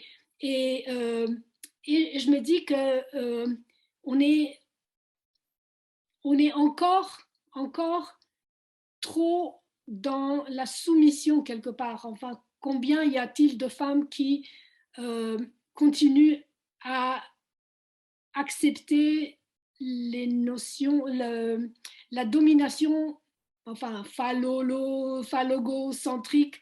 Euh, enfin, je me dis, je donne pour exemple Julia Kristeva, avec tout ce qu'elle a pu nous apporter sur le plan de la psychiatrie, de la psychanalyse, de, de l'abject, enfin de l'identification de ce qui est abject et tout ça.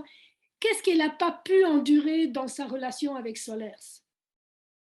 Donc, quelque part, elle ne s'est pas libérée à un certain niveau de l'admiration pour l'homme, le grand intellectuel et tout ça. Enfin, je banalise un tout petit peu. Sixou, bon, on a beaucoup parlé de ses liens avec les femmes. Bon, bien sûr, il y a le théâtre de la cartoucherie et tout ça avec Ariane Mouchkine. Mais quelque part, tu l'as lu à fond, toi aussi, on voit qu'il y a tout de même cette nostalgie d'avoir un rapport profond avec un homme quelque part. Derrida, entre autres, donc un lien qu'elle cherche au-delà du physique. Donc, moi aussi, je serais profondément pour l'entente avec les hommes. Mais je me dis, même dans les rapports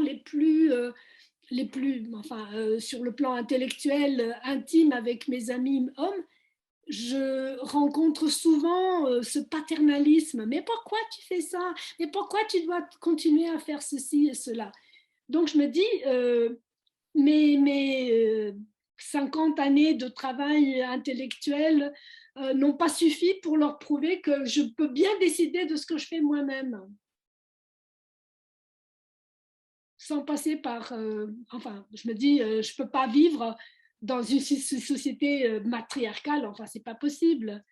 Mais bon, un exemple banal, vous me direz, mais en Slovénie, maintenant, on a beaucoup entendu parler de ces hommes, enfin, ils se sont exprimés à haute voix par rapport aux femmes, aux athlètes qui ont participé aux Jeux Olympiques de Pékin, en disant, mais qu'est-ce que c'est que ces femmes qui prennent de l'envol, qui font du saut comme ça, votre rôle, c'est de rentrer à la maison, de vous occuper de votre mari, de mettre au monde des enfants. Donc, on n'est pas sorti de cet engrenage. Oui. Gabriela voudra bien. Oui, dans mon cas, c'était une préoccupation un peu depuis le début, en fait, cette question de l'identité, de ne pas essentialiser, de prendre aussi ces rapports en fait, c'est juste, ma réponse, c'est juste que je suis partie de ma propre expérience, donc autobiographique, et donc de mes questionnements.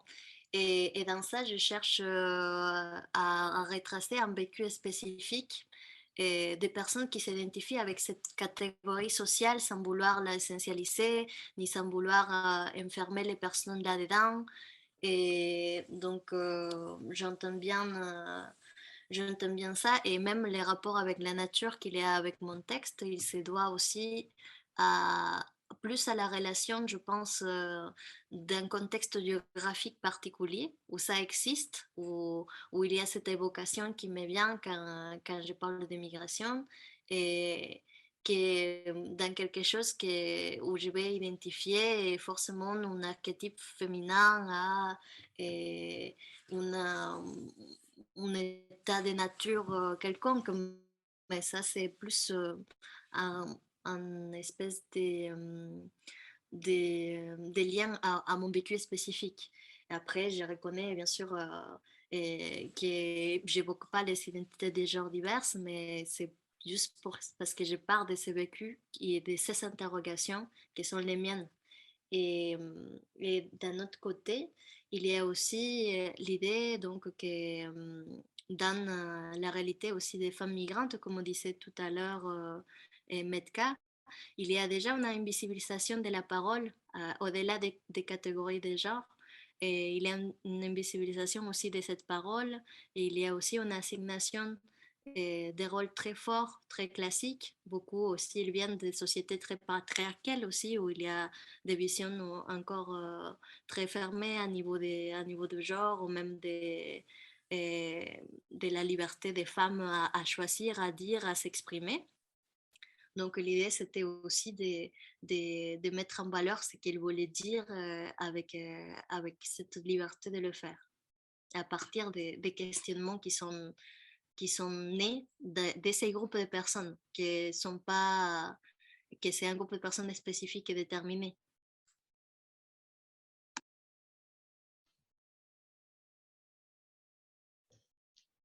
Merci beaucoup, Gabriela et Metka. Est-ce qu'on a d'autres questions? N'hésitez pas.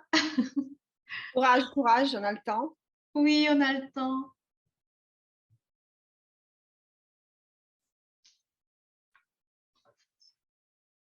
Alors, j'avais une question pour... oui, d'abord peut-être pour Metka, puisque c'est à propos des mythes. Et en fait, c'était... Enfin, j'aurais dû rebondir tout à l'heure, mais c'était justement à propos des mythes, des différents mythes qu'on peut trouver, des différents mythes fondateurs. Donc, vous avez parlé des Andes et des Indes. Et du coup, je me demandais si, selon les cultures, on trouve des échos. Enfin, est-ce que vous avez trouvé des échos? Enfin, je sais que vous êtes spécialiste des mythes gréco-romains, mais est-ce que vous avez trouvé des échos dans d'autres cultures et sur la question justement de la place de la femme et du poète ou de l'écrivain? Bon, comme ça, d'arrache-pied. Moi, je pense immédiatement, et Camille pourrait intervenir si elle est encore là, pour un autre livre que j'ai fait justement dans ce dialogue avec d'autres collègues. Elle a parlé des mythes berbères, des femmes berbères euh, qui ont souffert, mais qui sont restés un petit peu les modèles et qu'on repropose pour donner l'exemple aux jeunes femmes et qu'on renvoie un peu dans l'oubli ou qu'on dénigre quand on veut réaffirmer la valeur masculine dans la société ou des décisions masculines. Enfin, moi, j'ai travaillé sur Swat Gouelouz, une Tunisienne, qui a pris Myriam, enfin Mariama, Myriam, donc un archétype qu'elle a vu plutôt dans son contexte, une femme qui peut être identifiée, enfin c'est ça le danger un tout petit peu, de vouloir expliquer les personnages ou les figures un peu archétypales dans cette littérature par des modèles gréco-romains. Et moi j'ai essayé d'éviter ce piège. En même temps, si on peut les associer, si on peut associer par exemple cette Myriam avec Marie de Palestine, de Marie, mère de Jésus, et il y a ce lien-là dans ce livre, c'est qu'il y a des schèmes mythiques qui leur sont communs. Et c'est comme ça que procède l'analyse mythocritique en fait. On cherche les schèmes et on essaie de voir si ces schèmes doivent nécessairement porter le nom d'une Eurydice, d'une Ariane, ou si ces schèmes peuvent avoir se combiner, se réorganiser, se remembrer, si vous voulez, dans une autre forme qui n'a pas, tous les schèmes ne sont pas peut-être identiques. Donc, j'évoque souvent ces cercles qui se recoupent partiellement et où on peut, à l'intérieur, au centre de ces cercles qui se recoupent, on peut trouver ces schèmes qui leur sont communs.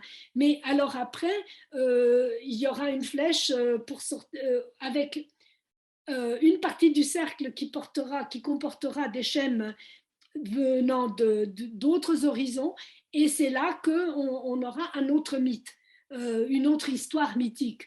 Je ne sais pas, peut-être Camilla, tu veux parler de la Caïna et de ces femmes-là qui donnent un autre regard sur le rôle de la femme dans l'histoire et dans la société. Est-ce qu'elle est encore là, Camilla? Oui, oui, je suis là. Là, tu m'as mentionné Menka. Je te prends comme ça. Non, attends, je vais mettre la vidéo. Dépourvue, la pauvre. Bonjour tout le monde. J'ai suivi avec intérêt tout ce que vous avez dit. Ça m'a beaucoup intéressé, et particulièrement sur la situation de la femme en général. Et là, je crois que Metka a mentionné la Kahina.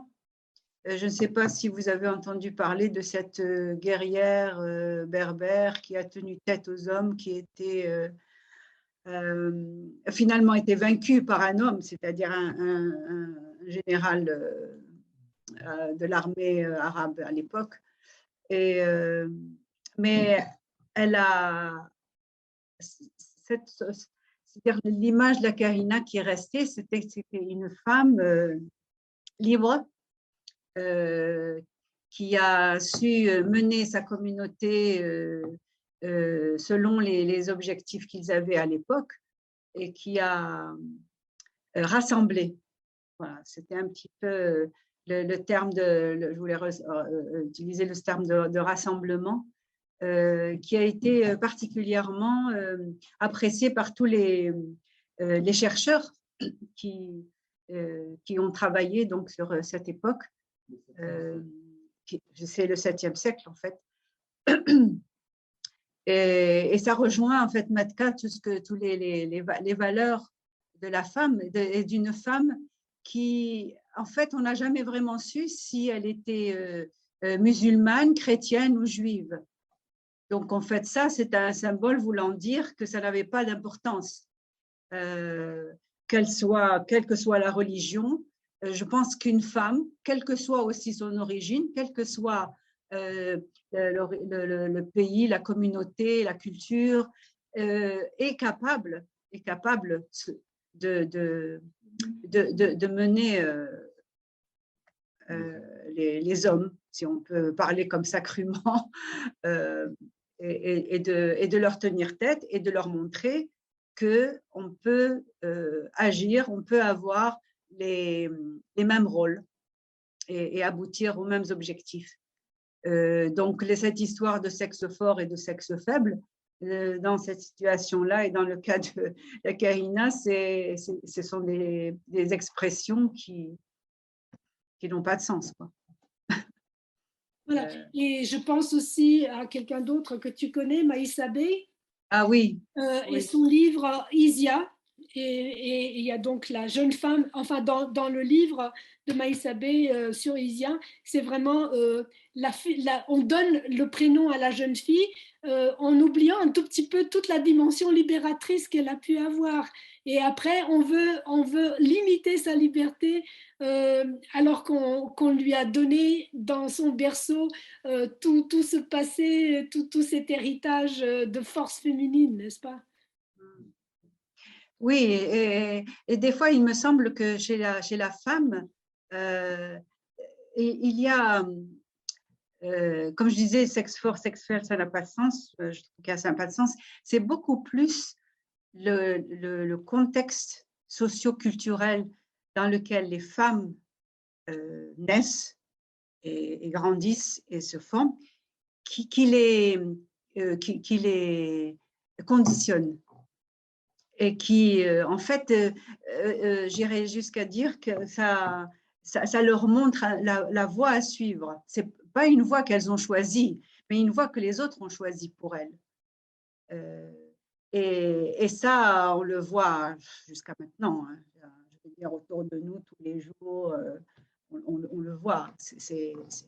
On ne peut pas dire qu'on a vraiment évolué au XXIe siècle. Donc, ça existe toujours.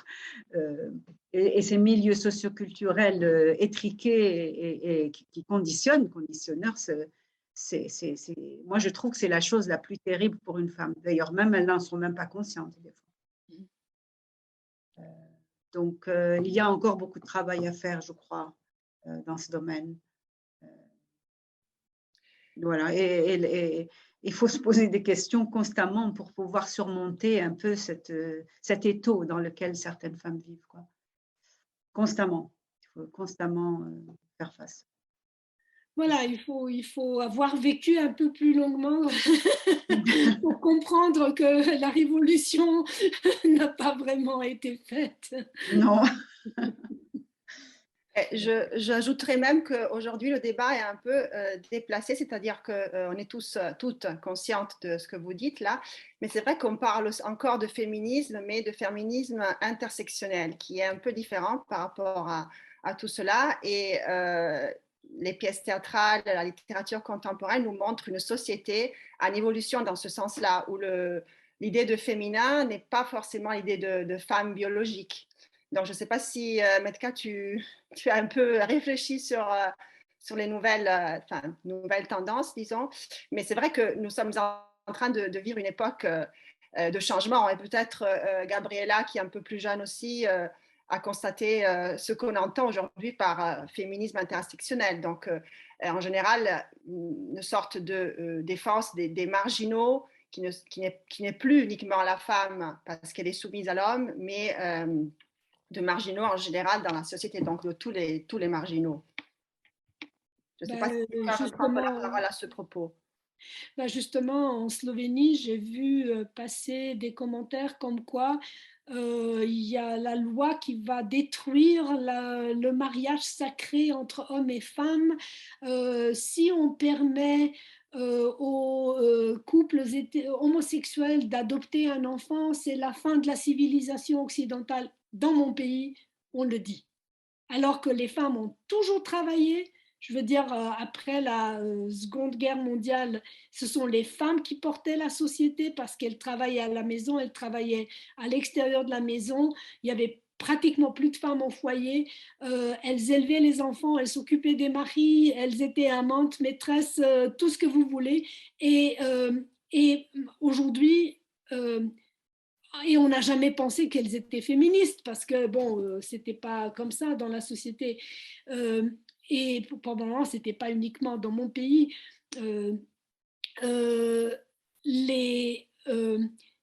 Enfin, moi, je suis parfaitement en faveur de tous ceux, toutes celles qui veulent s'exprimer, qui sont dans l'intersectionnel, dans l'entre-deux. Déjà, le féminisme, même avec Sixou, pour y revenir, on lançait des bases pour parce qu'on ne voulait pas se définir, on voulait garder cette liberté, les racines flottantes, pour utiliser l'expression de Gabriella, avoir une identité flottante, mais sauf que j'ai l'impression, enfin, à regarder ce qui se passe maintenant, qu'on essaye de nouveau de mettre des étiquettes sur les gens, que quelqu'un doit se définir comme tel pour faire partie d'un groupe, pour s'identifier avec un groupe, pour trouver la force dans la communauté peut-être. Moi, je reste un peu à l'extérieur de tout ça. Je me dis, quelque part, bien sûr, à regarder... Bon, à regarder du point de vue de la psychologie transpersonnelle, qui est un peu tombée dans l'oubli, à Sajoli. Quand je vivais à Minneapolis, je vais vous donner cette expérience, j'ai fait une année de formation, enfin j'étais là pendant un an et j'ai fait pendant une année aussi cette formation de psychologie transpersonnelle où on identifiait les sous-personnalités. C'est ça le grand dada de cette psychologie, c'est de voir en soi quels sont les archétypes qu'on porte quelque part.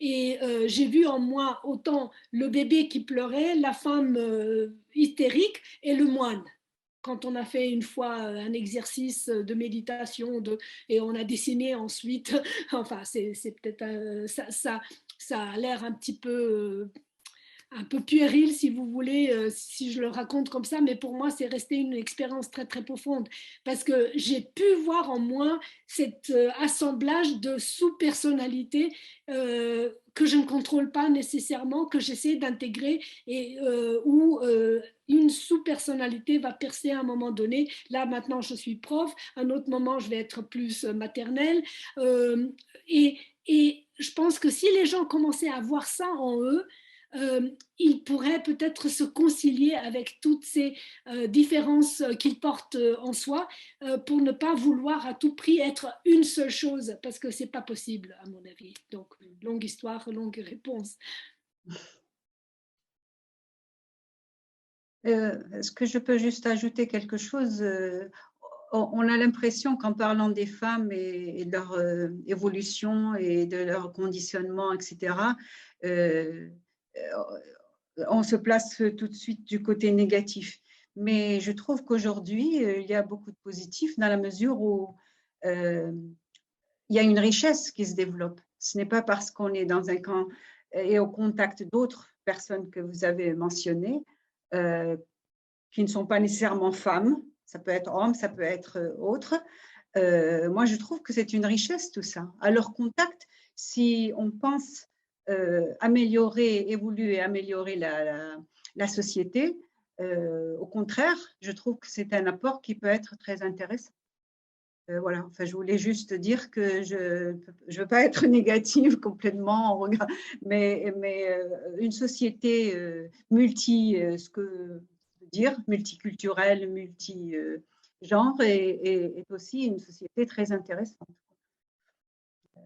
Effectivement, moi j'ai l'impression que disons, la lutte qui se fait aujourd'hui est un peu contre la société hétéropatriarcale plutôt, en général.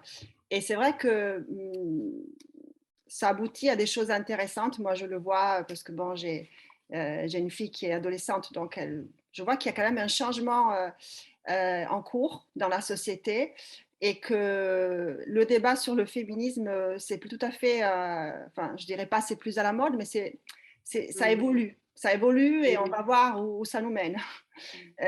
On ne sait pas, hein, c'est un peu difficile à dire actuellement, mais c'est un moment un peu de crise. Hein, donc, les moments de crise, ça peut évoluer dans quelque chose de très bien et aussi, malheureusement, dans quelque chose de très mauvais. Et donc, je ne sais pas, on peut se quitter peut-être sur ça. Quelque Mais chose de positif. voilà, plutôt, on va essayer de dire plutôt positif. Oui, je pense que, comme tu disais, c'est important cette lecture un peu de l'intersectionnalité dans cette prisme-là, avec une ouverture et l'effet de à la fois être dans la revendication en tant que sujet politique et à la fois et dans l'écriture aussi, parce que les formes d'art et les pratiques artistiques sont des moyens aussi pour exprimer tous ces questionnements. Et à la fois être dans l'ouverture aussi dans les dialogues tout en respectant l'auto-organisation et l'autodétermination aussi des personnes. Oui, alors je vais lire le commentaire de Marie qui n'a pas de micro. Peut-être que la pluridimensionnalité d'être femme selon les contextes socioculturels, en étendant ses réflexions à la non-binarité et aux luttes intersectionnelles peut se penser par... et là, je n'arrive plus à avancer, je ne sais pas. Attends, par divers prismes. Par divers prismes, tout en ayant un socle commun, celui du partage, du franchissement des frontières et de la sonorité, probablement sororité. Oui, merci Metka. Ben oui, absolument. C'est un peu ce qu'on voulait vous. Enfin, moi personnellement, c'est à quoi je voulais arriver. Voilà, Donc, ça résume à peu près ce à quoi nous avons pensé, effectivement. voilà, tout à fait, tout à fait. Bon, s'il n'y a plus de questions, alors il y a encore un commentaire. C'est ce que je sens de ma posture de métisse indo-européenne. Belle soirée. Bon, ben, merci. Merci beaucoup. Bon, qu'est-ce que tu en penses, Laetitia?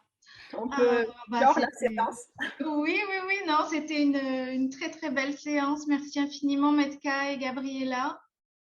Oui. Et surtout Clélia aussi qui a eu l'idée et qui nous a réunis. Merci beaucoup, Clélia. Merci beaucoup à vous. Et j'espère qu'on pourra. Merci de m'avoir écouté aussi. C'était pas dans le programme, mais. Oui, merci beaucoup, Camilla. Merci beaucoup. Bienvenue. De rien, merci, ça m'a fait plaisir donc de vous écouter à toutes et de partager nos idées. Et j'espère qu'il y aura d'autres réunions comme ça pour voir nos idées si elles ont évolué entre aujourd'hui et puis la prochaine fois. Oui, effectivement, la prochaine fois, je suis en train de regarder. C'est quand, Laetitia, tu t'en souviens? Parce que là, j'ai. Oui. Alors, ce ne sera pas en avril, mais ce sera le 17 mai. Alors, on recevra l'écrivain Arnaud Bertina. Donc, cette fois-ci, ce sera moins des questions moins des questions d'ordre du féminin, mais bon, on parlera des voix vulnérables dans la société. Voilà, donc c'est tout. Un mot plus moderne, peut-être plus adapté à la société d'aujourd'hui. Je sais. Qui englobe non seulement les femmes, mais aussi toutes les voix vulnérables et faibles qui ont besoin d'aide. Oui, voilà. Bien. Alors, merci beaucoup. Merci à vous et au revoir tout le monde. À la prochaine. Bonne soirée. Au revoir. Merci à tout le monde d'avoir été là.